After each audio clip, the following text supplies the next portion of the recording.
pero estoy ya mal acostumbrado cuando viviendo en Asia, cuando pregunto una calle, pues me llevan a la puerta. Y no me dicen, pues ir en sentido contrario. Ya llevo una hora dando vueltas por la zona. ¿Qué? Sí, vamos a...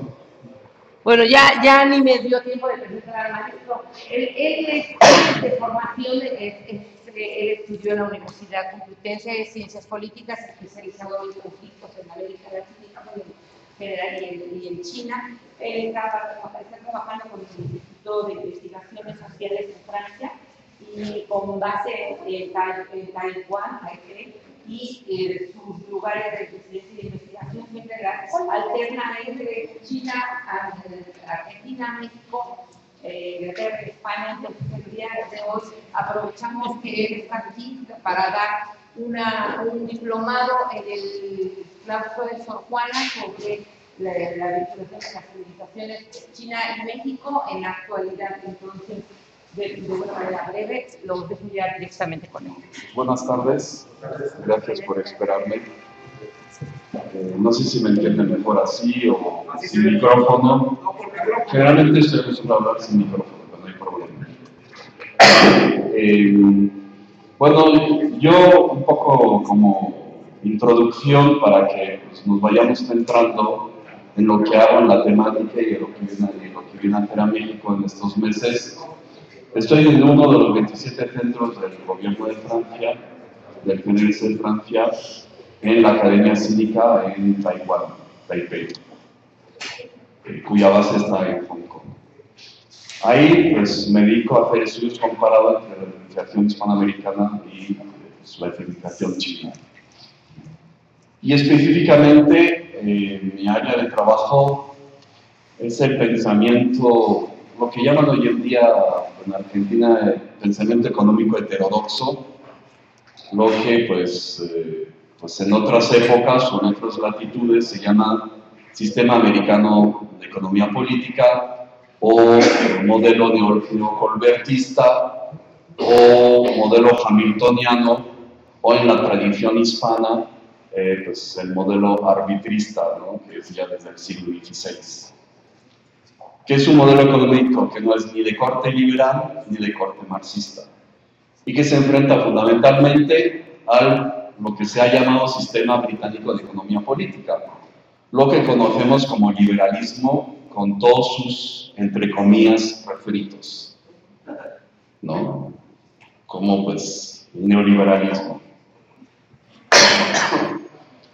Y me dedico a estudiar los pensadores de la Revolución Nacionalista China, la de 1911, los que fundaron la República de China, no confundir con República Popular de China, ¿no? Fundada en octubre del 49 y en parte financiada por las redes británicas oligárquicas. Yo sé que es polémico decir eso, pero pues, no vine aquí a decir cosas convencionales. Y del otro lado, pues en el mismo periodo estudio todo el revisionismo histórico argentino. Hay que recordar que para Gran Bretaña, para la oligarquía británica, Argentina es su vaca lechera, ¿no? De hecho, hasta el día de hoy tienen esa nostalgia. No sé, creo que hay un amigo argentino. ¿Dónde está? ¿No? Aún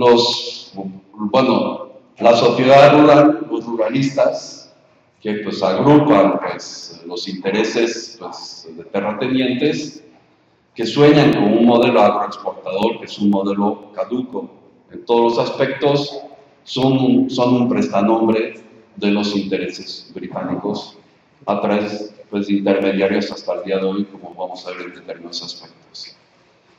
¿Qué es lo interesante? Si bien, pues, gracias, China y Iberoamérica son mundos mentales dispares, o sea, hay situaciones que son interesantes comparar, y lo que es interesante comparar es el tema del colonialismo económico británico. Las estrategias oligárquicas pues, a ambos lados del Océano Pacífico. Y aquí en México he venido a estudiar, el motivo de mi investigación en México, para los que son curiosos, los industrialistas mexicanos del siglo XIX, porque también en México, desde la época de la Escuela de Minería, que en su momento es una de las más importantes escuelas de ingeniería a nivel mundial, se recuerdan los instrumentos científicos bajo Santana fueron vendidos como chatarra, hay que recordarlo, pero Santana es un prestanombre, como hay otros.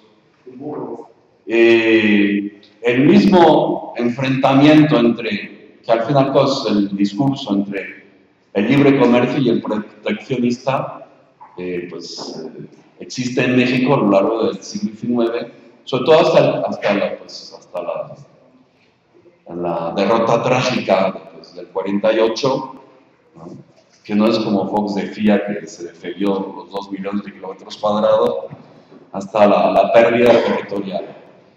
Ya con el porfirismo, pues entramos en la especialización, ¿no? En la exportación de productos mineros, y en la hacienda, y en el trabajo al destajo. Pues hay un periodo oscuro, hasta que durante la Revolución Mexicana se vuelve a plantear, ¿no? Esta cuestión de la reconstrucción de la industria, ¿no? Y aunque lamentablemente no se llevó a cabo hasta muy posteriormente, y no me quiero meter en esto. Esto es fundamentalmente, y ya desde muy amplio, a lo que me dedico a investigar. ¿Cuál es un poco la situación de China? Hay que recordar, voy a hacer un poco más énfasis sobre China porque es un mundo más lejano. Hasta 1820 China es la primera economía del mundo en términos de Producto Interior Bruto. Es una economía relativamente cerrada, ¿no? Abierta relativamente al exterior, ya desde la dinastía Ming, desde 1644 hasta 1911, reinan en la última dinastía, que es la dinastía Qing, que es la dinastía Manchú, que es considerada por la mayoría de los pueblos chinos como una dinastía extranjerizante, ¿no? Incluso, parte del movimiento nacionalista chino, lo que va reivindicando es retomar la tradición nacional de la dinastía Ming.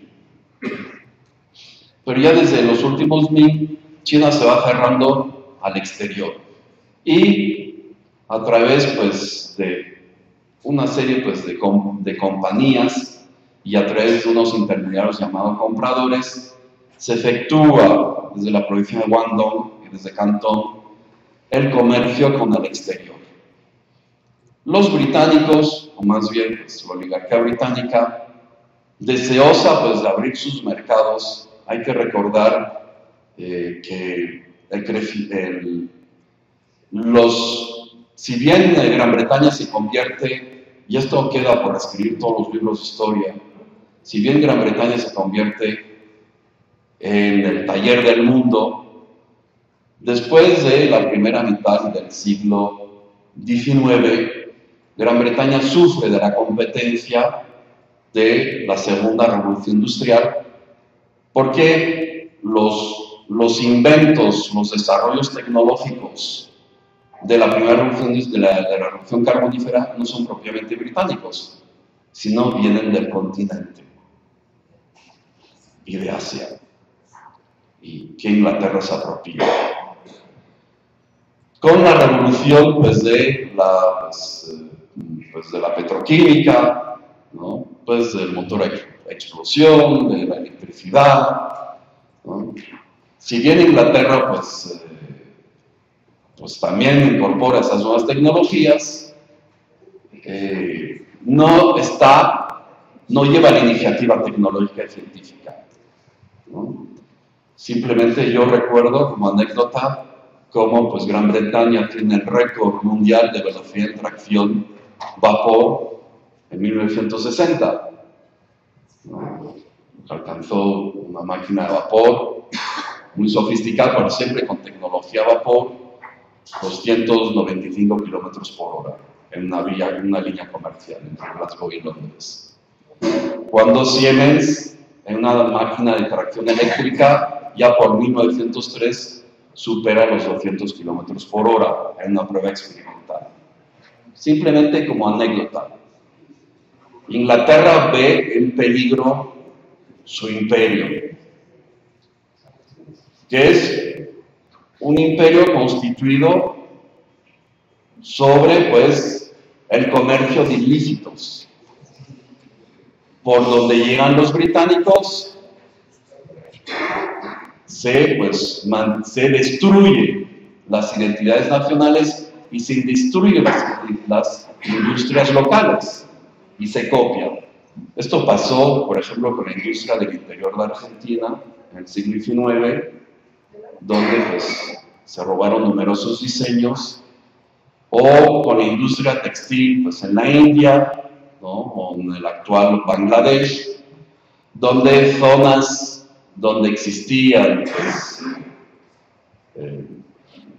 un número importante de habitantes, en una generación ese número se divide varias veces por la destrucción pues, de la industria local. Entonces la expansión británica genera miseria. Y aquí nos encontramos, pues, para la mentalidad china es una mentalidad sinocentrista, ¿no? El hijo del cielo, los emperadores y los mandarines piensan que China es el centro del mundo. Y ellos no tienen el concepto de sociedad internacional. Tampoco la tienen los británicos. Pero sí los británicos están interesados en tener embajadas, en establecer, pues, vínculos y relaciones comerciales.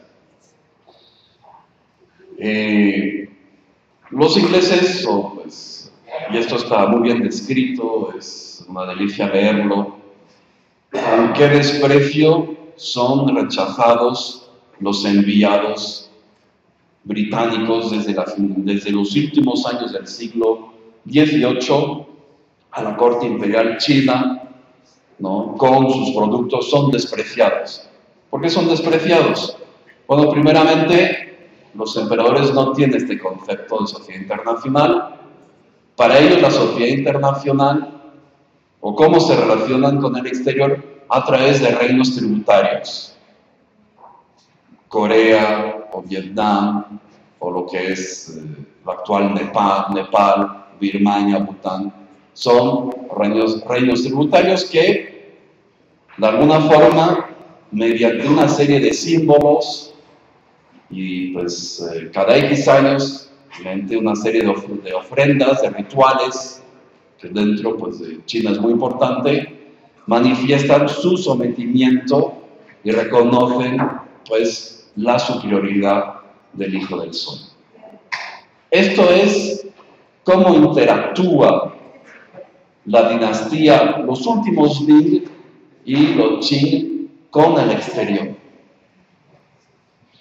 Esto no siempre fue así dentro de la historia de China. Cuando estamos hablando de China, estamos hablando, es como si habláramos de toda Iberoamérica. Tal es la diversidad pues, cultural, étnica, ¿no? Tan importante. No siempre fue así dentro pues, de la diferente dinastía, ¿no? Aunque en eso no me voy a meter, sería por otro tema, especialmente con los Song del Sur, ¿no? En la cual, en la Edad Media, pues China, hay un proceso de proto-revolución industrial con una serie de adelantos muy importantes en el campo metalúrgico, en el campo de la medicina, en el campo de la náutica, entre otros, en el campo pues, de pues, todo el tema de la imprenta, que es muy conocido. Hay una proto-revolución industrial que se frustró por diferentes motivos y también que es cuestión pues, de otro debate. Pero simplemente como pues, una pincelada para tener en cuenta que China no siempre estuvo cerrada sobre sí misma. Bajo la última dinastía, China, si bien es pues, la primera economía del mundo, es una economía pues, de antiguo régimen, como pues es una economía pues, industrial artesanal, con pues, conjuntos fabriles sumamente importantes en volúmenes. Para un comercio interno, pues estamos hablando que ya a principios del siglo XIX tenemos 400 millones de habitantes, es mucho, ¿no? China acaba de pasar el siglo XVIII una época de esplendor en todos los campos, pero ya se vislumbra una serie de problemas internos por pues, la incapacidad de mejorar pues, sus técnicas agrícolas, la escasez de nuevas tierras y una serie pues, de cuestionamientos pues, internos. A esto se añade pues, la penetración progresiva de las diferentes potencias y en primera línea Inglaterra. Inglaterra tiene un producto pues tan perverso como fácil de vender. Se vende absolutamente solo. No necesita del pensamiento perverso a veces de la mercadotecnia, que es el opio. El opio que viene de la India y que progresivamente se introduce dentro de la sociedad china, si bien se limita a zonas costeras, pero va penetrando también dentro de las fuerzas imperiales chinas. Y si hay intentos de frenar, intentos de parte pues, del poder imperial de frenar la introducción, la pues, relativa simetría en poder militar entre la India, entre China y Inglaterra, que esto también se ha discutido mucho y queda pues, por debatir y escribir, ¿no? Si no hubiera podido resistir. La simetría, pues, por lo menos en tecnología, provoca las dos guerras del opio y el primer tratado, ¿no? Estamos hablando 1800, la tercera década del siglo XIX, la primera guerra del opio y la firma de tratados desiguales o asimétricos, ¿no? Con el primer tratado de Nanking, firmado con Inglaterra, en la cual China concede unas zonas de extraterritorialidad en las zonas costeras, y de ahí viene la famosa cesión de la isla de Hong Kong, ¿no? De Hong Kong, perdón. La famosa cesión, y le van a seguir pues, las demás potencias pues, europeas, como pues, Portugal, Francia, entre otros. Y aquí, progresivamente, se va a producir un resquebrajamiento del mercado interno y de la destrucción pues, de la manufactura local mediante el libre comercio. Hay que recordar que en sus orígenes el concepto de libre comercio está vinculado al tema de libertad de comerciar con el opio. Es el tema de la Compañía Británica de las Indias Orientales.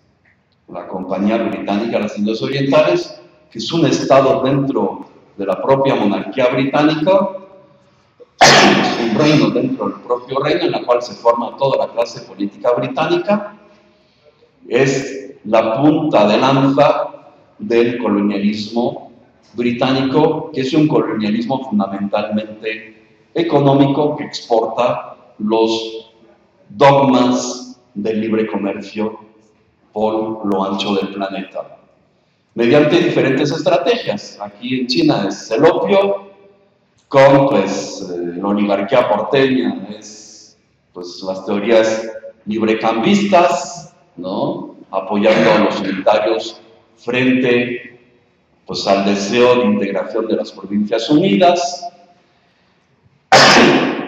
¿no? Mediante pues también la destructuración, en el caso de Iberoamérica, ¿no? Y apoyando oligarquías locales con la consiguiente fragmentación en pequeños estados-naciones, rompiendo el sueño de San Martín, el sueño bolivariano, pues por lo menos de mantener pues, la estructura, ¿no? Una estructura pues, plurinacional, mantener la estructura pues, por lo menos de división territorial de la época virreinal para hacer frente a los peligros del exterior. En el caso de Iberoamérica, nunca hubo ni una sola casacas rojas, ¿no? Ahí, a través de la dinastía Bari, ¿no? De los famosos emprestitos, ¿no? Se fue controlando políticamente, ¿no? Y dividiendo, ¿no? Ahí pues tenemos el conflicto, la polémica, ¿no? Con la separación pues, de Uruguay, ¿no? Yo le he llamado, hay una señora uruguaya por aquí, yo le he llamado el Corwet del Río de la Plata, porque divide y vencerás, ¿no? Y Corwet, se recuerda, es una creación artificial británica, es un prestanombre. Divide y vencerás va dentro de la geopolítica anglosajona, lo que yo llamo la geopolítica pre-Mackinder, ¿no? O sea, no la que entendemos o la que se estudia en los manuales de geopolítica, de pues, control a través del control de Asia Central, ¿no? Y del Cáucaso, ¿no? Y del acceso a aguas calientes, voy controlando el mundo, pero hay una política previa para llegar a esto, ¿no? Lo llamo la política pre-Mackinder, que se instrumentaliza ya desde la época de la penetración británica, ¿no? En el que fue el Canadá francés a través del río San Lorenzo y sus afluentes, y después comercialmente a través del río Paraná. Os voy a poner una anécdota para que vean que esto es vigente. En Taiwán tuve la oportunidad de conocer, no al último, sino al penúltimo director general de inteligencia del Paraguay. Y me contaba cómo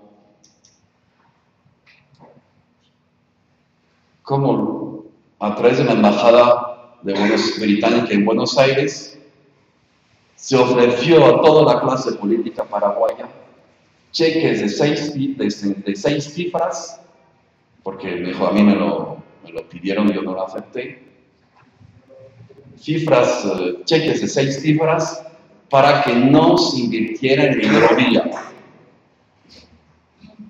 en el Paraná. Usted me dirá, bueno, ¿y qué tienen que ver los ingleses y qué tienen que ver pues, el Paraná y la clase política paraguaya? Lo que pasa es que las oligarquías siempre buscan aislar, y esto va dentro del modelo de economía política británica, vulnerar y aislar pues, a los pueblos para poder controlarlos. Y el tema de las infraestructuras es un tema básico. Y esto sigue hasta el día de hoy, ¿ya?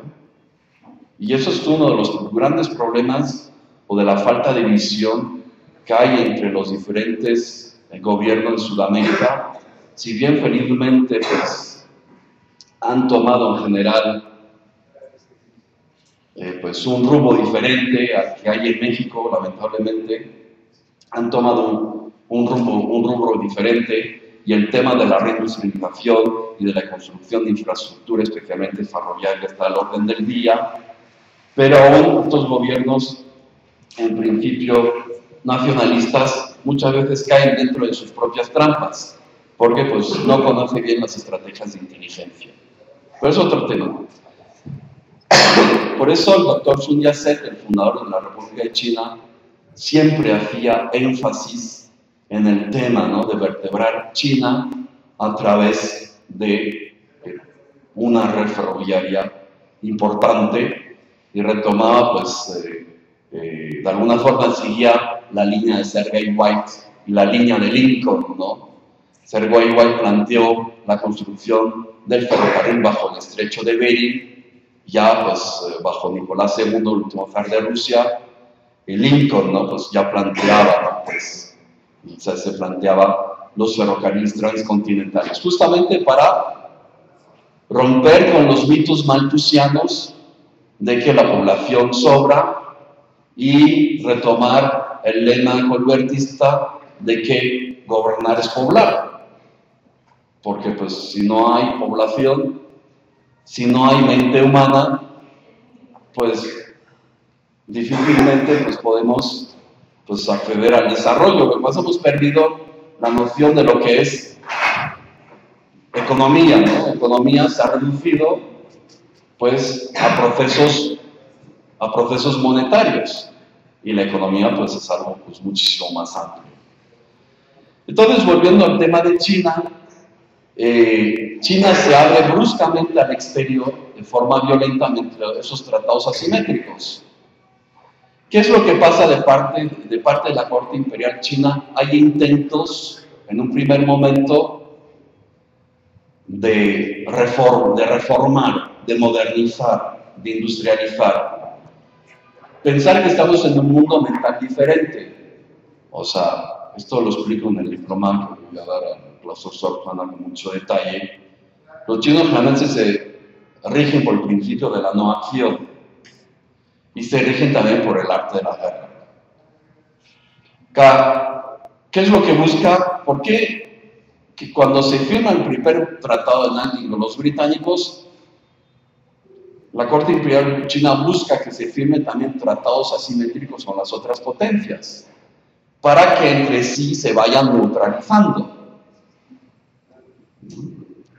las diferentes potencias extranjeras, que si bien no están colonizando territorialmente, están ocupando las zonas costeras y progresivamente se van ampliando los puertos por donde va introduciéndose las mercancías que vienen pues, del exterior, y progresivamente va destruyendo el tejido manufacturero que existía previamente, ¿no? Y al mismo tiempo va destruyendo, vulnerando el tejido social, ¿no? Es como una gangrena que se va expandiendo a lo largo de todo el siglo XIX, hasta que estalla la Revolución de 1911, que no va a resolver todos los problemas, pero sí de alguna forma le va a dar un nuevo rumbo, ¿no?, al mundo chino. Entonces, esto es difícil de entender, ¿no? Yo quiero firmar también otros tratados asimétricos con las otras potencias, porque así se van a neutralizar entre sí y pelear entre sí. Esto se dedicaron los emperadores chinos con las diferentes poblaciones nómadas. Cuando no les puedo hacer la guerra o no tengo la superioridad, llego a acuerdos, ¿no?, con las diferentes poblaciones nómadas, más allá pues, de la muralla china, ¿no?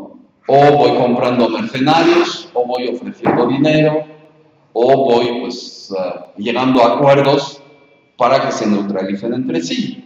Esto es la táctica utilizada y que van a retomar con Europa, con las potencias europeas y con Estados Unidos. Queda por discutir. Es un poco también lo que hizo Mao con los soviéticos, ¿no? Mao llegó a un acuerdo, ¿no?, bueno, con el establishment anglosajón en contra de la opinión pública estadounidense. La opinión pública estadounidense siempre, incluso hasta el día de hoy, esto se ve cuando va a Estados Unidos, la clase media estadounidense, o sea, la mayoría de la población estadounidense, sigue leal al gobierno de Taipei en su psique, sigue leal pues, a lo que es la República de China. El establishment, ¿no?, o sea, los intereses corporativos, ¿no?, estadounidenses, en un momento determinado busca establecer una alianza con el Partido Comunista Chino, justamente para, pues, como pues, decía Mao, pues, no me acuerdo qué palabra, para, pues, herir al tigre, ¿no? O molestar al tigre, ¿no? El tigre es la Unión Soviética, ¿no? Cuando la Unión Soviética tiene pensado, pues, en un momento determinado, pues, ocupar el norte de China, si se va, pues, cuando se rompe, pues, los acuerdos se piensan, ¿no? Pues, cuando la alianza, ¿no? Con los soviéticos se piensan ocupar el norte de China. Entonces, hay un acuerdo tácito.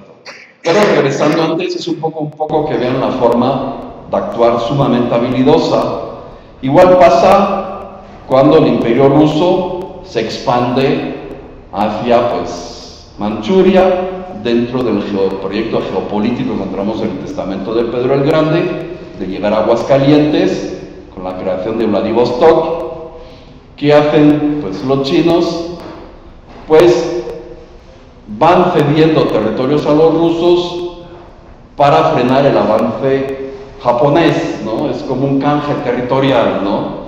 En la cual ellos buscan posicionarse y ganar tiempo.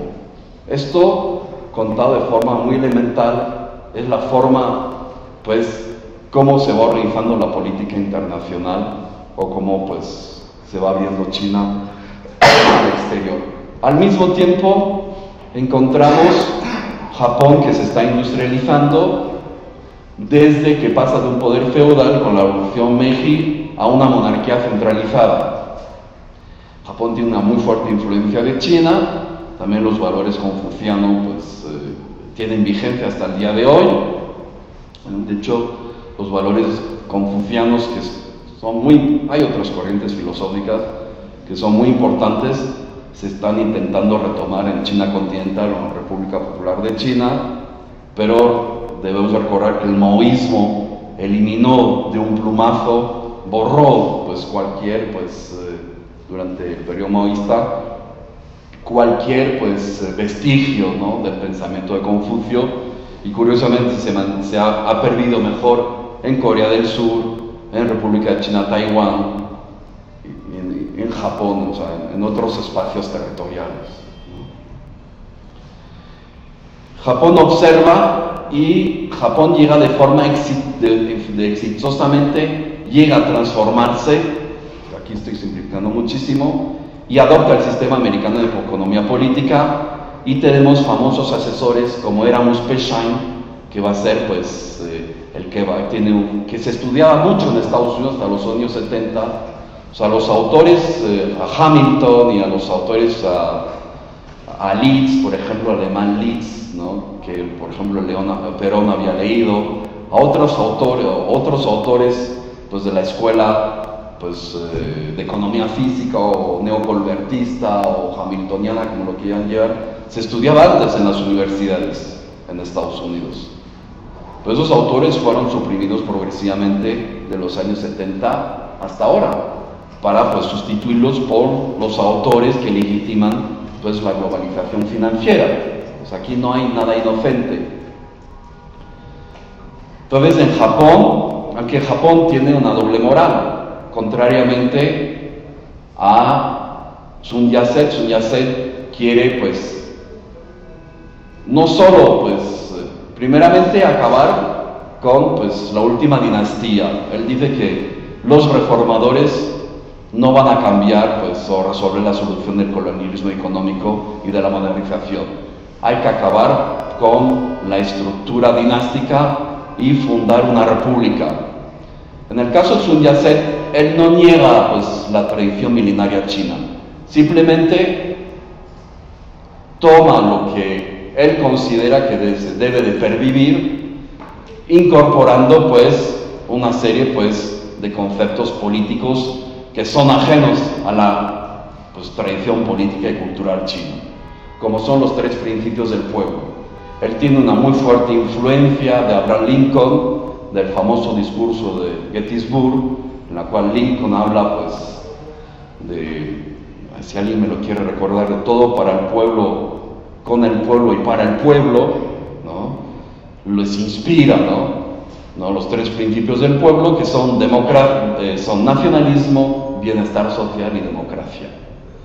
Lo que en Taiwán se ha llamado sunismo gradualista. se ha aplicado progresivamente en Taiwán y sigue vigente en la Constitución de la República de China, que está hoy en día en Taiwán y que se ha aplicado de forma muy exitosa allá.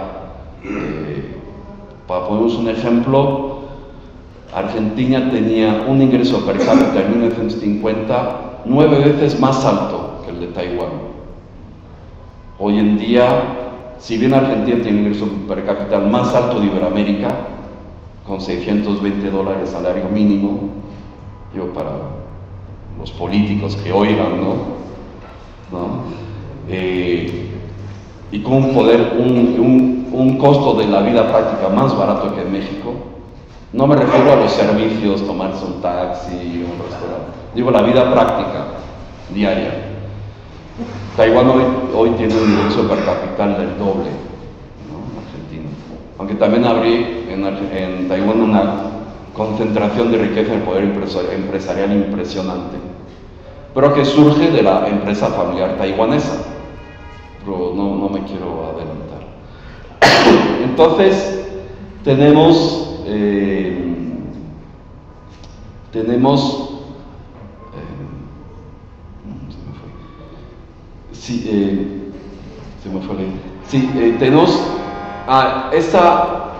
esa doble moral en caso de Japón, que si bien busca, aplica con mucho éxito, y hay textos interesantísimos de la época, que he leído yo en otros seminarios largos,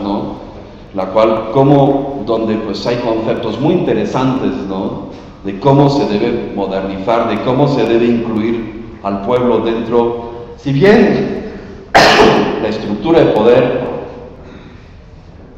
podríamos discutir mucho, si Japón no es una plena democracia bajo la era Meiji, pero sí hay un proceso frente al periodo anterior, de cambio, de transformación social sumamente importante, donde el mérito personal y donde se potencia la educación, la democratización de la educación,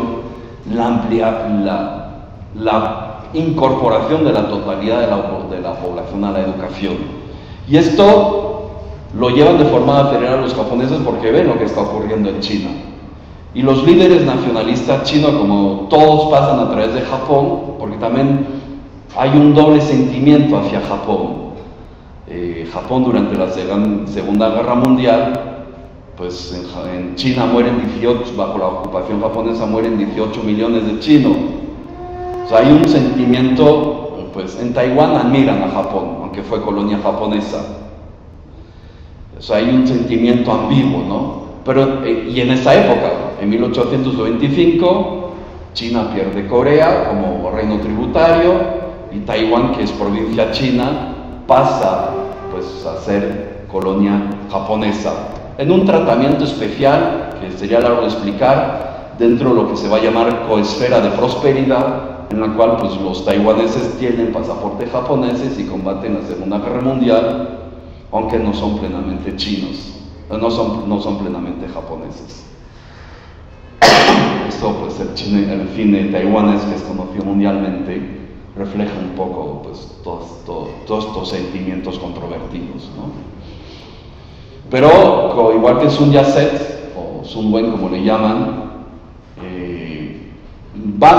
se refugian, en Japón, donde después de muchos intentos de derrocamiento, en el 10 de octubre de 1911, los cadetes militares de la Academia de Bon Pao derrotan, acaban, en una serie de enfrentamientos. Ahí os recomiendo la muy bella película de 1911, muy estética, a veces demasiado perfecta, pero la recomienda porque es un buen reflejo, de ese año, de este proceso revolucionario nacionalista que acaba con la última dinastía. También aquí es muy interesante ver cómo se incorpora esos tres principios del pueblo, nacionalismo, bienestar social y democracia, que se van a aplicar progresivamente en China, ya cuando después de morir de un tumor prematuramente en 1925 Sun Yat-sen, Chiang Kai-shek, el generalísimo Chiang Kai-shek, que es el brazo armado pues, de Sun Yat-sen, bajo pues, entre 1927 a 1937, antes de la ocupación territorial de Japón, que Japón ya está en Manchuria, ¿no? Los intenta aplicar y poner en práctica los tres principios del pueblo, después a través de una elección general en un periodo muy turbulento en 1947 con la Constitución Democrática de Nankín, que es la que rige hoy en día en Taiwán.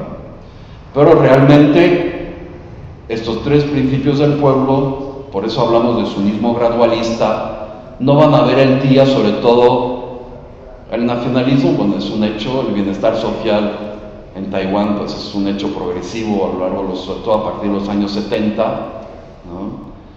Pero el tema de la democracia hasta la muerte de Chiang Kai-shek, Chiang Ching-kuo, cuando se inicia el proceso de apertura, ¿no?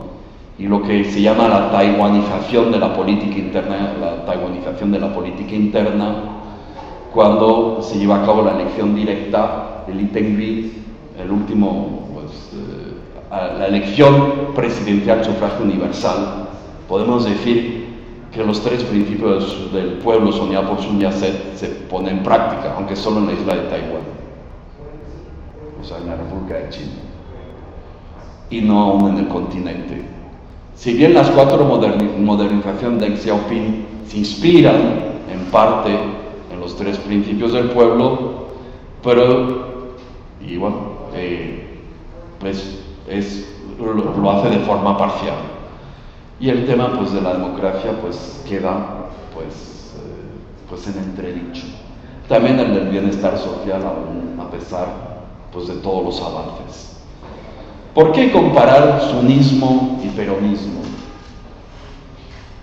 Y bueno, yo diré, bueno, ¿y por qué no? Yo creo que, bueno, Argentina en la primera mitad del siglo XX, hasta los años, digamos hasta el famoso 17 de octubre, es la sexta economía del mundo en términos de PIB.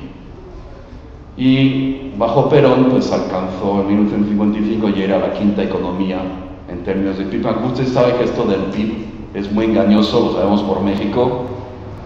En el título de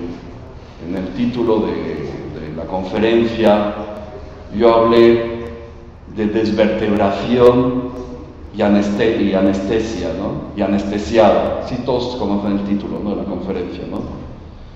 Bueno, yo voy a ser pues pesimista, llevaba 3 años fuera de México y yo creo que son palabras pues inocentes. Lamentablemente al país lo han convertido en un inmenso depósito de mano de obra barata, con estas famosas maquilas, con la única diferencia, voy a hacer una comparación muy desagradable. Las maquilas son campos de concentración. La única diferencia con los nazis por lo menos tenían el pudor de esconder los campos de concentración a la propaganda internacional. Incluso ellos crearon una película, inventaron donde los prisioneros vivían bien. Los prisioneros en los campos de concentración, a diferencia de los soviéticos, tenían que durar para mantener el esfuerzo de guerra. O sea, había que alimentarlos mínimamente, pero tenían que durar. Porque había 7 millones de alemanes en los frentes de guerra. Por lo menos los nazis, bueno, no estoy justificando a los nazis, ¿no? Tenían el pudor de esconder, de ocultar pues, sus campos de concentraciones. Pero lamentablemente vemos que las maquilas se exhiben como éxitos, y más inversión depredadora hay, mejores. Y por lo menos los alemanes, la mayoría de los alemanes hasta muy entrada en el año 44 pues tenían un alto nivel de vida. ¿Por qué? Pues había que el régimen nazi quería contentar y tenía el apoyo político. Aquí no hace falta ni el apoyo político. Es triste, pero caminamos como los cangrejos. No hay mayor, y contra eso luchó Sun Yat-sen. No hay mayor tragedia que competir en base a mano de obra barata. Destruyes el tejido social, porque destruyes la creatividad del ser humano. Contra eso luchó Sun Yat-sen y luchó Perón. Si bien Argentina es un país inmensamente rico, hasta la revolución, hasta el 17 de octubre, el 17 de octubre es la famosa manifestación, ¿no?, que aglutina, pues, que pues va reivindicando pues a Perón, ¿no? Ya Perón ya llegó como pues frente a la Secretaría del Trabajo como vicepresidente, ¿no? Había llevado una serie de reformas sociales muy importantes, ¿no? Pues las vacaciones pagas, como se dice en Argentina, ¿no?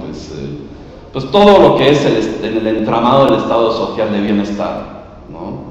En contra, pues, de los intereses de la oligarquía. Si bien Argentina ya es un país rico, es un país donde la riqueza está concentrada.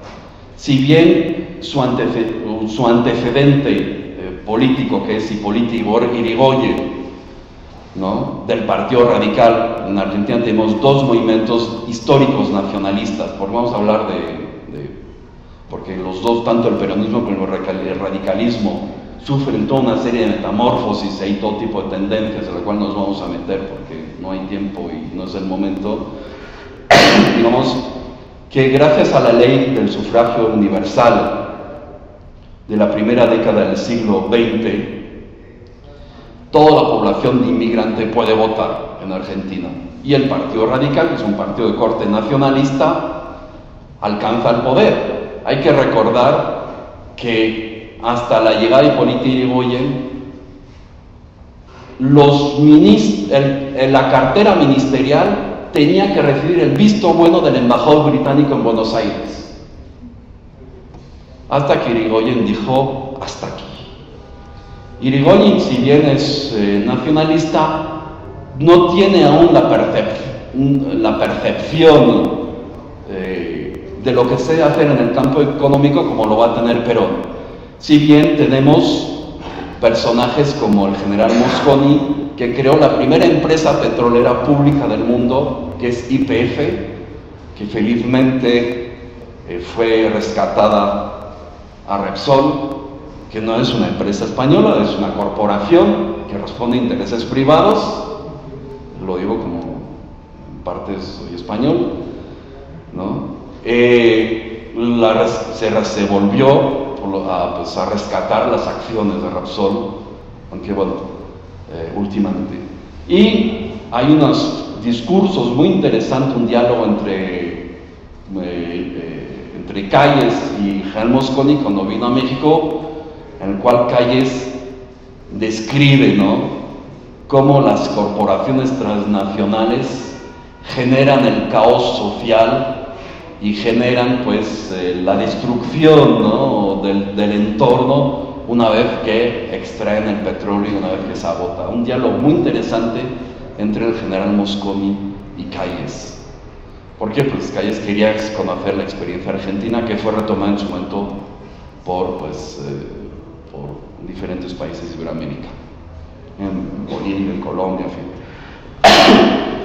Y surge una serie, hay un proceso de sustitución de importaciones con la Primera Guerra Mundial, y empieza a surgir pues una burguesía nacional y una clase media en Argentina que se va a consolidar con el peronismo. En 1955 el 50% y fracción del PIB está compuesto por la masa salarial, lo cual es sumamente significativo del gran poder adquisitivo y del bienestar social. Lamentablemente en el 55 pues Perón es golpeado por Gran Bretaña detrás. Churchill en la Cámara de los Comunes dijo, lo dijo Churchill, no lo digo yo o X, en la Cámara de los Comunes dijo Winston Churchill que el derrocamiento de Perón era el más importante acontecimiento después de la conclusión de la Segunda Guerra Mundial. Y ahí hay muchas similitudes con lo que ocurre con el Partido Nacionalista Chino, que se enfrenta. Sun Yat-sen lo primero que hace, cuando llega a la presidencia, él fue presidente durante 3 meses, lo que pasa es un proceso muy complejo, ¿no? Fue la primera democracia de Asia, ¿no? La de la República de China. Lo primero que hace es, entre otras cosas, crear un banco nacional, según la línea de Hamilton, la soberanía financiera del Estado de cara al desarrollo industrial. Después es, pues, prohibir, ¿no?, el comercio y el consumo del opio, aunque esto queda en la teoría porque es muy complicado, ¿no? Y él ya diseña, los grandes proyectos ferroviarios, como el ferrocarril del Tíbet, que lo tomaban por loco en aquella época, ¿no?, cuando fue director general, director, pues, ferroviario, lo tomaban por loco que, pues, el famoso ferrocarril del Tíbet, que se inauguró unos meses antes de los Juegos Olímpicos, ¿no?, que permite, pues, modernizar el Tíbet y, pues, permite, pues, generar, pues, una serie de beneficios muy importantes. Yo no me quiero meter a la cuestión del Tíbet. Entonces, también cuando Perón llega al poder, una de sus primeras actuaciones es nacionalizar el ferrocarril y modernizarlo. El ferrocarril había sido construido en parte por capitales británicos, algo capitales franceses y también por capital nacional. Pero los ferrocarriles impedían, por la manipulación de las tarifas ferroviarias, impedían la consolidación, primeramente el poblamiento del interior, ¿no?, y la consolidación de industrias locales al interior del país, porque fundamentalmente lo que buscan los ingleses, a través de la manipulación de las tarifas ferroviarias, es exportar en las mejores condiciones posibles el grano y la carne a través del puerto de Buenos Aires hacia el mercado británico y otros mercados. Esto también lo hacían, la manipulación de las tarifas ferroviarias, con otros objetivos, hacían los ingleses en el Canadá, para impedir la migración de los franceses hacia el oeste, o sea, de los franceses del Valle de San Lorenzo hacia el oeste canadiense. Las tarifas a la salida de Montreal y Quebec hacia Winnipeg, hacia la capital del Manitoba, se inflaban de tal forma que era mucho más barato emigrar hacia los estados fronterizos de Estados Unidos, estados como Vermont o Maine. Entonces, bueno, esto es, pues, la gran habilidad, ¿no?, que han tenido, pues, para manipular los diferentes escenarios y controlarlos. Pero con la nacionalización y ya con la industrialización del sector ferroviario, ¿no?, hay un desarrollo tecnológico extraordinario que se produce, que ya estaba latente, ¿no?, en el caso de Argentina, y un posicionamiento internacional de independencia y de búsqueda de la integración de los diferentes pueblos iberoamericanos a través de la fórmula ABC, Argentina, Brasil, Chile, en un primer momento, que no se consolidó por golpe de Estado del 55, y de rechazo a la política, pues, británica en la región y a la política estadounidense, sobre todo a la política ya después, pues, de Truman, que siguen, pues, un direccionamiento muy diferente al de Roosevelt, aunque no me quiero meter, pues, en política interna estadounidense. Entonces, al igual encontramos tanto en los pensadores líderes nacionalistas chinos una política ferroviaria, industrialista, como en el peronismo. En el caso de China, entre el 27 y el 37, con el ingeniero Chiang Kai-shek se construyeron alrededor de 10.000 kilómetros de vías férreas. Porque el objetivo pues, es romper con el aislamiento y generar movilidad social. Y eso también se refleja hoy en la isla de Taiwán, que a pesar de tener 36.000 kilómetros cuadrados, pues tiene una magnífica red ferroviaria, ¿no? Aparte de carretera, ¿no? Pues más allá de lo que podemos pues, imaginar con tren de alta velocidad que recorre la isla, ¿no? Una magnífica, o sea, esos principios se han puesto en la práctica. También en el campo internacional Sun Yat-sen es neutralista, al igual que Perón, al igual que Irigoyen. Hipólito Yrigoyen es presionado, ¿no? De forma más allá de lo imaginable para que Argentina se incline del lado de los aliados, y Irigoyen dice que, bueno, pues la neutralidad debe ser la postura argentina porque es un conflicto ajeno. Igual piensa Sun Yat-sen que China no debe de entrar en la Primera Guerra Mundial, finalmente con Yuan Shikai, que es digamos, el siguiente presidente de alguna forma que traiciona la revolución nacionalista. China entra pues, en la Primera Guerra Mundial con la promesa británica que China va a recuperar sus enclaves, los enclaves alemanes que tiene en China. Y recordarán pues, que los enclaves alemanes, porque prometer pues, no empobrece, y los británicos tienen el arte de prometer y ofrecer lo que no es suyo, y que al quien se lo promete se lo cree, ¿no? No se sabe quién es más, más responsable, ¿no? Y bueno, pues se recuerda a través del Tratado de Versalles, los enclaves británicos, los enclaves alemanes, pues son cedidos a Japón.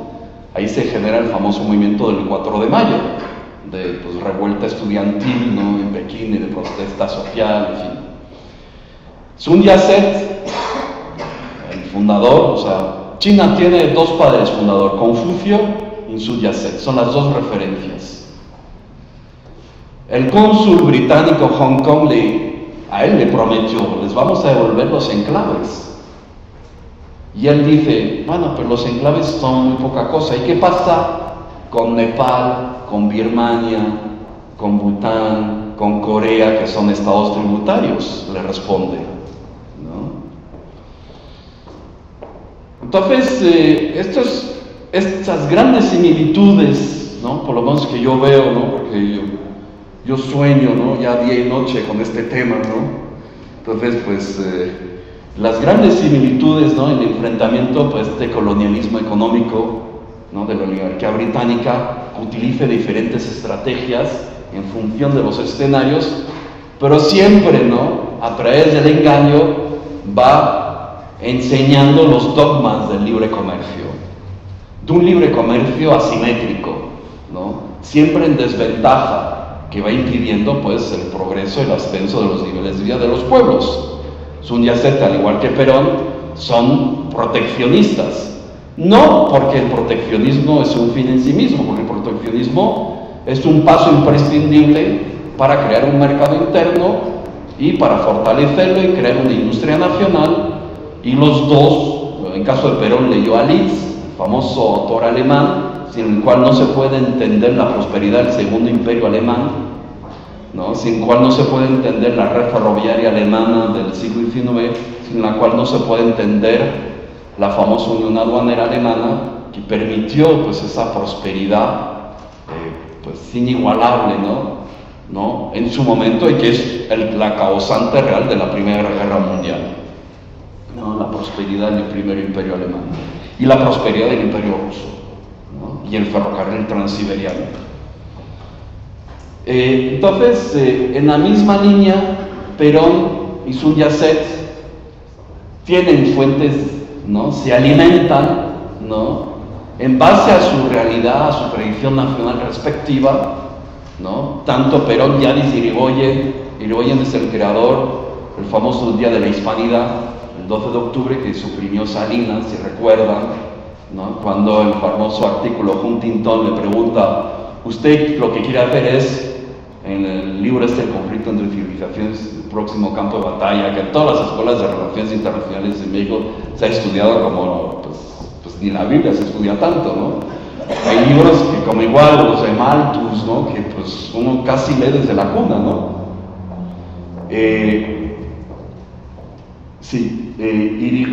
Irigoyen propone ya, ¿no? Pues el retomar, ¿no? O sea, el dejar las influencias culturales extranjerizantes y mirar un poco hacia adentro, hacia pues lo autóctono, lo nacional, ¿no? Y esto pues, y la integración continental. Sun Yat-sen no solo pensaba en China, sino pensaba liberar a Asia de todo el colonialismo pues económico, ¿no? Pues que venía de fuera, ¿no? Yo ya ni diría ni occidental, sino al colonialismo que sigue, ¿no? El modelo de economía política británico, ¿no? Que sigue pues el modelo de explotación de materias primas y que busca mano de obra barata.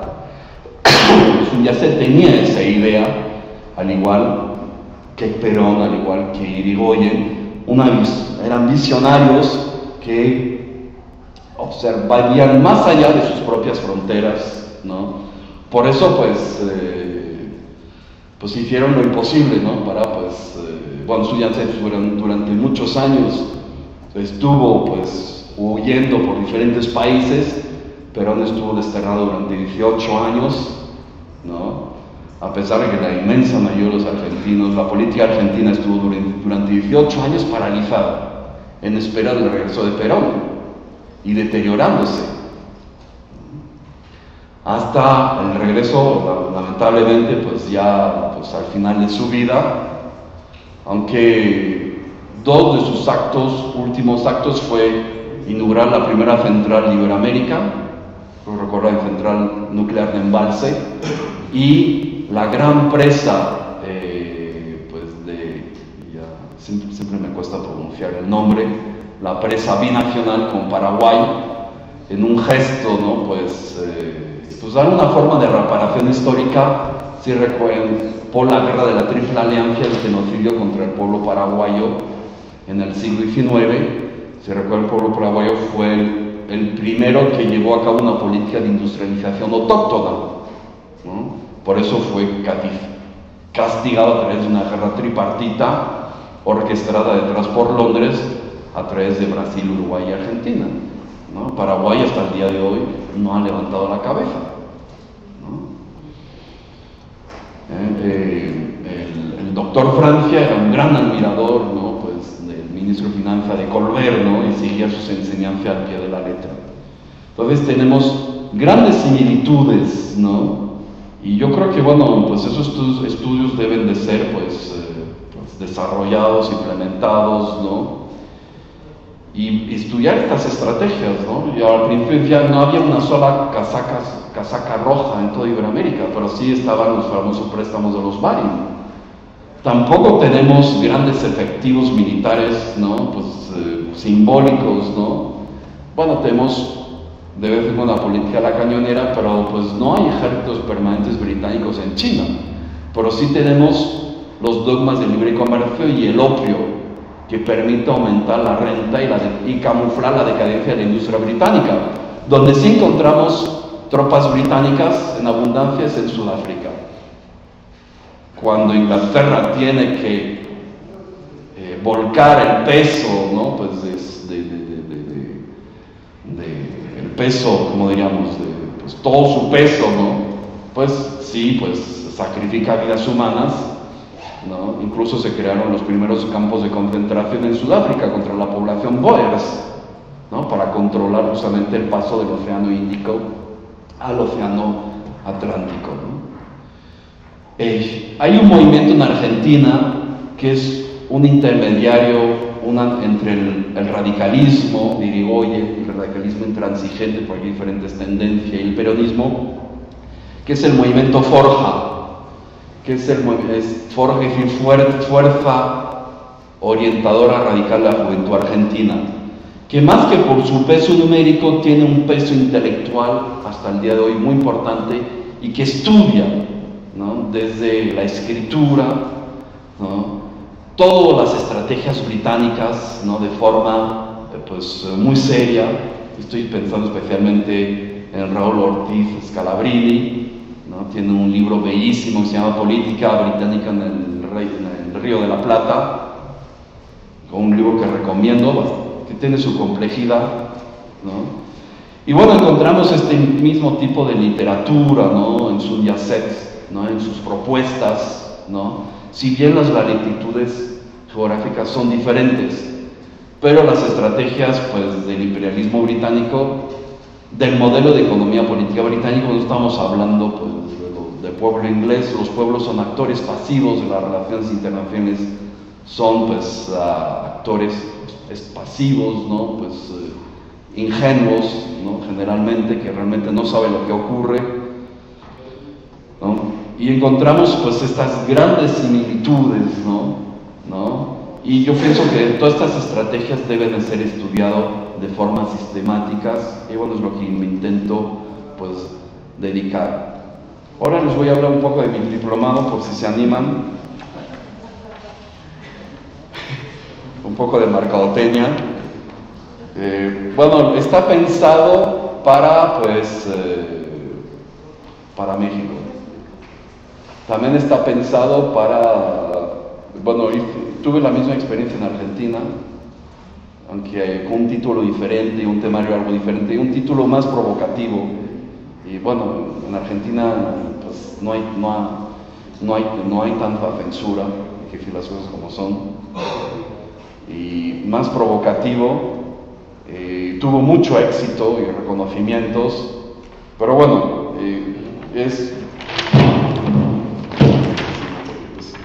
nunca me acuerdo los títulos. Es diplomado de estudios comparados entre la civilización china y hispanoamericana, la complejidad de la República de China. Son 5 módulos, son 120 horas, para que no se aburran.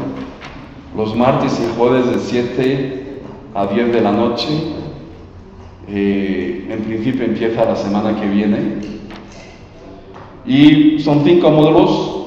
El primer módulo justamente hace referencia al imperio del centro del mundo y sus reinos tributarios frente a las potencias decimonónicas de la sociedad internacional. O sea, quise empezar por el escenario del siglo XIX, no empezar por las dinastías, porque es muy áspero, muy violento, ¿no? Y es complicado, ¿no? Entonces dejé el tema histórico, por ejemplo, el módulo 5, las idiosincrasias de la etnia Han y la sinización de los pueblos asimilados al Imperio del Medio, un esbozo comparativo entre los procesos de universalización de la cultura en el occidente histórico y las principales dinastías. O sea, la cuestión histórica cultural, porque es un diploma de estudios comparativos, la forma de llegar allá, o sea, es el camino, es mi estrategia, ¿no? Lo dejé para el final. Y el segundo módulo, pues es el proceso histórico de la Revolución Nacionalista China, los genocidios culturales, la Revolución Cultural, y de las 4 modernizaciones a la actual hegemonía planetaria compartida de China. El módulo 3 hace referencia específicamente a Taiwán, desde la idea de la legitimidad de la República de China hasta la taiwanización y democratización de la política interna de Formosa a partir de los 80. Y el módulo 4 hace más referencia a la relación entre México desde el periodo virreinal y Asia y del mundo hispano en general, ¿no? Que es muy importante, muy poco valorado, porque pues tenemos el arte de no valorar nuestra propia historia, ¿no? Lo llamé Auge y Ocaso de la huella de México y de la América hispana en el Mediterráneo asiático, ¿no? O sea, a través de la Capitanía General de Manila, Filipinas, que dependía pues, de México, el periodo virreinal, hay una relación sumamente intensa, ¿no? Con la dinastía Ming y la dinastía Qing, ¿no? Que si bien se han estudiado y hay escritos, ¿no? Pues aún queda todo por hacer, ¿no? Entonces, esto es el objetivo. Y también a través pues, del Virreinato de Perú, y también a través del norte argentino, de la ciudad de Córdoba, donde ofrecí el otro diplomado anteriormente, ¿no? Hablando de la vocación bicontinental de la ciudad de Córdoba, donde Se fundó hace 400 años este año la primera ciudad, la primera universidad de lo que es hoy Argentina, ¿no? Entonces, retomar esa vocación pues bioceánica, ¿no? Y yo aquí quisiera recordar, ¿no?, que pues también la vocación bioceánica y bicontinental de México, pues en los libros de historias es totalmente desconocida. En los libros de la SEP, o sea, no existe. Yo recuerdo un comentario del secretario de Marina del presidente Fox, cuando le preguntaba, él decía que México no necesitaba de grupos de combates aeronavales, solo proteger el petróleo con pues, corbetas misilísticas de segunda mano. Yo diría, pues sí, el petróleo de las transnacionales, ¿no? Si con 2 fachadas oceánicos no necesitas grupos de combate aeronaval, pues, bueno, pues, no sé, no encuentro adjetivo, ¿no?, para, pues, ¿no? Pues, ¿qué más quieres, no? Y bueno, yo recuerdo, aún vivía en México, cuando se produjo el tsunami en Indonesia, provocado, ¿no? Eso es otro tema, ¿no? Eso es para poco calentar las mentes. Recuerdo cómo estaba López Dóriga, no es para invitarlo a brújula, ¿no? No es una sugerencia. Recuerdo que hubo una corbeta, ¿no? O no me acuerdo el tipo de barco, ¿no? Y creo que López Dóriga, o había un enviado especial todos los días que estaba en el barco relatando por dónde iba el barco hasta llegar a Asia. Y me entraba una tristeza tan profunda, ¿no? Porque pues el pobre barco se tardó casi más que el galeón de Manila, ¿no? Y lo que quiero decir es la historia perdida, ¿no? Porque en el siglo XIX se fomenta un federalismo, como yo digo, de tierras hacia adentro. O sea, hay una desvinculación con el mar total, ¿no? Y bueno, pues esto es, se intentó retomar un poco como en la época López Portillo, pero en México no tenemos ni un solo astillero donde se construye barco. Hay astilleros para hacer pues reparaciones muy elementales. Pensar en un país como Corea, que hace Corea no tiene tradición naval. O sea, hoy Corea del Sur está en los mercados internacionales compitiendo con países como España, por ejemplo, que sí tiene una tradición naval y tiene tecnología puntera en ese campo, como un ejemplo, o compitiendo con Francia en las licitaciones para construir pues, barcos de guerra, fragatas. ¿Qué? Entonces, esto es pues un dato, que en Corea del Sur se aplicó el modelo hamiltoniano, ¿no? El modelo tecnológico, que es diferente un poco al taiwanés, porque el modelo taiwanés, si bien es intervencionista, proteccionista, estatalista, tiene en cuenta la empresa familiar, ¿no? El taiwanés es, por su mentalidad gregaria, no es individualista. Por ejemplo, Argentina, su gran potencial es su creatividad inmensa y su nivel cultural medio alto, y ser una sociedad clase media, aunque la clase media es bastante insulsa, pero el nivel cultural, porque no tiene conciencia de su propia identidad y su protagonismo al desarrollo industrial y tecnológico, ¿no? Pero en una sociedad clase media esto da grandes ventajas, ¿no? Pero la gran ventaja es su creatividad, pero su gran pues, defecto es el individualismo, ¿no? Aunque el individualismo está fomentado por el liberalismo económico. La gran ventaja que tiene pues, el chino taiwanés es su espíritu gregario, ¿no? Y su y la capacidad, ¿no? Pues, ¿no? De generar esas empresas familiares que son uno pues, de las variables del desarrollo económico taiwanés tan pujante hasta el día de hoy, ¿no? Donde el Estado siempre está asistiendo, o sea, el Estado siempre juega. Ellos hablan de libre comercio ahora, ¿no? Claro, pues de una posición de fuerza, ¿no? Pero pues la inversión del Estado en infraestructura, aunque la isla solo tenga 36.000 kilómetros cuadrados, es impresionante. sea, es imparable, ¿no? O sea, siempre se está construyendo. ¿Por qué? Y la movilidad social, pues genera riqueza, ¿no? Y el poder comparar e interactuar, ¿no?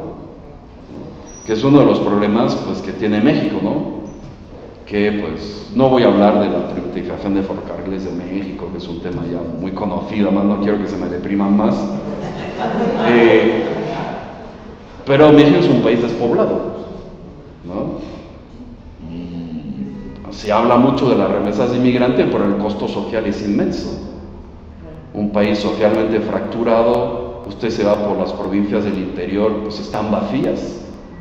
O sea, más allá de las Zacatecas, Durango, ¿no? Hay más población, pues a veces, de la propia capital, pues en las comunidades en Los Ángeles, otros puntos de Estados Unidos, que en la propia capital de origen, en fin. Eso no es el futuro. Pero no quiero hablar de México, porque pues de veras os lo dejo a ustedes, ¿no? Porque ustedes tienen que hacer el cambio. Yo ya estoy muchos años guerreando y peleando, ¿no? Con un costo emocional muy alto. O sea, no me quería. Bueno, la oligarquía nunca me quiso, ¿no? Pero bueno. Y bueno, no sé si hay preguntas, ¿no? El tema es muy amplio, ¿no? Yo lo quise centrar, pues, en la figura de Sun Yat-sen y de Irigoyen, pero hay que explicar su contexto. El diplomado, pues, si quieren, pues, tomar algún, si quieren aquí, pues, tengo fotocopias, ¿no? Si quieren, pues, si les interesa alguno. ¿Y dónde va a ser, doctor? En el claustro Sor Juana, aquí cerca, aunque se pueden perder como yo para llegar. Va a ser el claustro Sor Juana. ¿El costo? Pues, son 3.500 pesos por módulo. Son 120 horas, cada módulo es 24 horas. El costo no lo he puesto yo. Es el precio del mercado. Aunque eso es una justificación, ¿no? Porque bueno, yo no creo mucho en esos conceptos. Pero es el precio. Es un tema totalmente novedoso en México. O sea, el planteamiento, ¿no? Y en toda Iberoamérica, ¿no? Ya revisé todos los programas, ya. Pues yo lo inauguré en Argentina y lo traje aquí.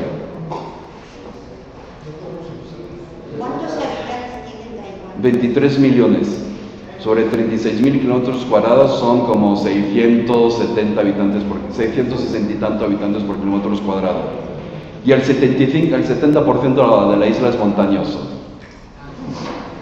Pero no hay sobrepoblación, es un mito, porque las infraestructuras están en función de las necesidades. ¿Y Argentina también? No, Argentina tiene 40 millones de habitantes y tiene 2.700.000 kilómetros cuadrados. Sí, porque no conté pues la Antártida y Malvinas, ¿no? En manos pues de la pérfida de Albión, o sea, de Inglaterra.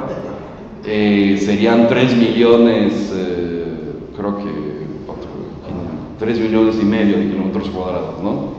Pero también Argentina es un país despoblado. ¿Por qué la Patagonia es despoblada? Justamente gracias a la sociedad rural, ¿no? Que pues impidió una colonización, ¿no? Pues de familias, ¿no? Se eliminó en las campañas del desierto a la población indígena en vez de favorecer pues un mestizaje entre la población de inmigrantes y la población nativa, ¿no? Entonces pues tenemos un vacío geopolítico, o sea, es un desierto que es susceptible de ser ocupado territorialmente, y es un territorio muy codiciado. ¿Cómo se puede catalogar la mano de obra científica, tecnológica o de oficio de México a Argentina y en España? Así. Por ejemplo, hay mano de obra de oficios, mano de obra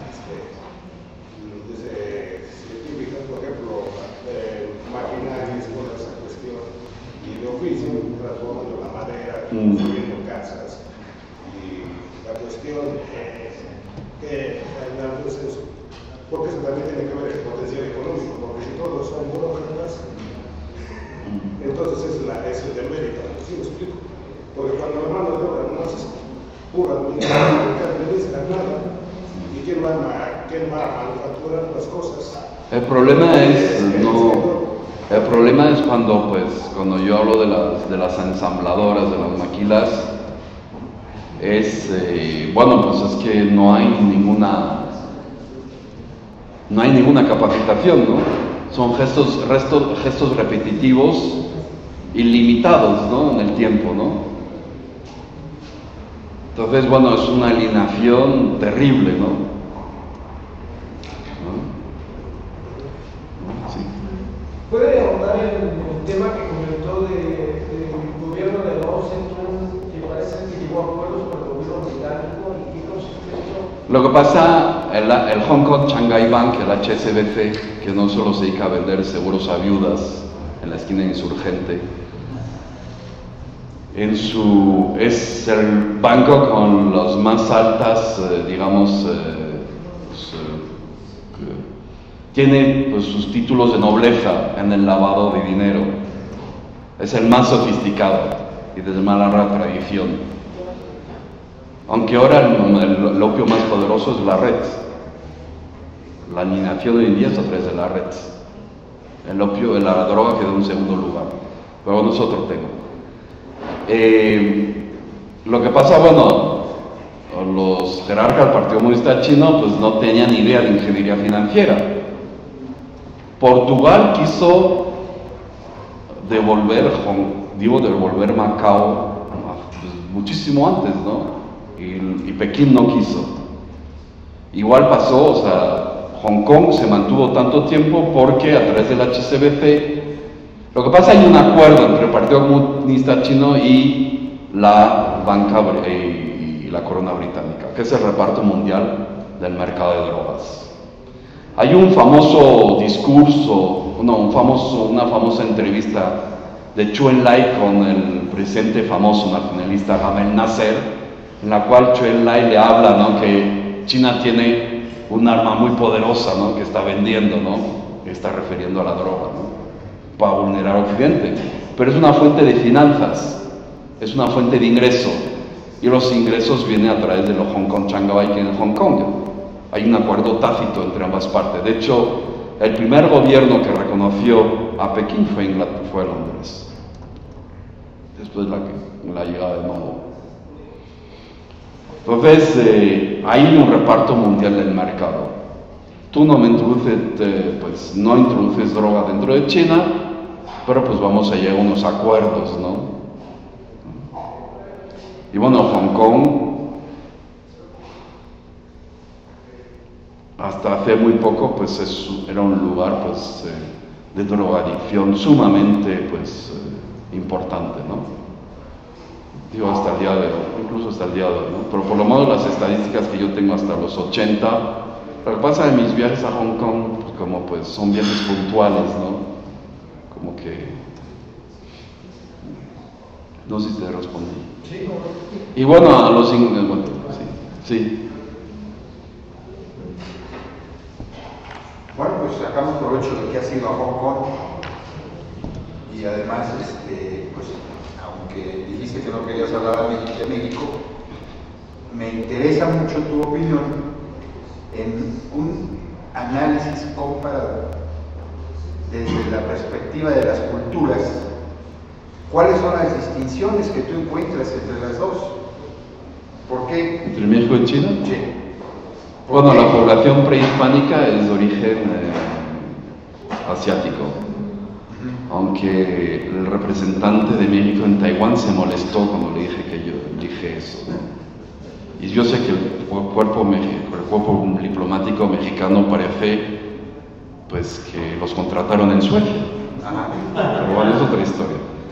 Déjame acabar de explicártelo en esta perspectiva. Ahorita estás mencionando 1820, la primera economía del mundo, China continental. Viene siendo la segunda revolución socialista en la década, en el siglo XX, con Mao en el 49. Y está en los albores de ser la primera economía del mundo otra vez. Sí. ¿Cuándo nos toca a nosotros? La cuestión es si hay alguna diferencia en la cultura, ya no digamos el caso de Japón. Japón, siendo un imperio también invasor y todo lo que sabemos de él, pues, lo chifla a Estados Unidos, destruye la economía, del 45 para acá, o sea, no va ni un siglo, y Japón es la segunda economía del mundo. ¿Qué pasa? ¿Qué tienen los orientales que no tengamos nosotros?